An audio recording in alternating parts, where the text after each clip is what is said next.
عقل مند کے لیے اب ایسا بھی نہیں کہ سادی تو زبان کھولے تو اب بڑبڑاتا ہی رہے. اب ہم کو سادی کے بارے میں نہیں سوچنا ہے. اب سادی تو سب اپنے لیے کہہ رہے ہیں, لیکن اللہ والوں کا انداز یہی ہوتا ہے کہ وہ جب اپنے بارے میں کچھ بتاتے ہیں حقیقت میں وہ ہمیں سمجھانا چاہتے ہیں, لیکن وہ یہ سوچتے ہیں کہ میں اتنا بڑا نہیں ہو گیا کہ میں دوسروں کو سمجھاؤں, میں اپنی کیفیت دوسروں کے سامنے رکھ دیتا ہوں, اگر کوئی عقل مند ہوگا تو اس سے وہ اپنے لیے سبق لے لے گا. تو کہتے ہیں کہ سادی دیکھو, اب بات تو کرنے کی تم نے ٹھان لی, ایک بار زبان بند کی, لیکن پھر اب اللہ کے لیے کھولنے کا سوچ لیا, تو اب ایسا بھی نہیں ہے کہ تم اب ہر وقت بڑبڑ کرتے رہو, مائک ہاتھ میں آ کے تو چھوڑو ہی نہیں. یہ کہتے ہیں کہ اگرچہ پیش خرد مند خاموشی ادبس, عقل مند کے سامنے خاموشی بہتر ہے, بوقت مصلحت آبے کے در سخن کوشی, لیکن جب مصلحت ہو بات کرنے کی کہ بات کرنا نفع دے گا تو بات کرنا بھی بہتر ہے. دو چیز تیر اقلس دم فرو بستن بوقت گفتن و گفتن بوقت خاموشی.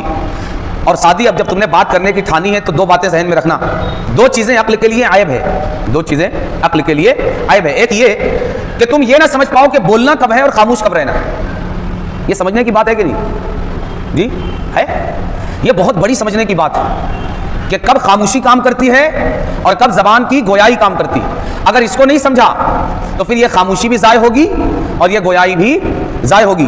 فرماتے ہیں دو چیز تیر اقلس دم فرو بستن بوقت گفتن و گفتن بوقت خاموشی.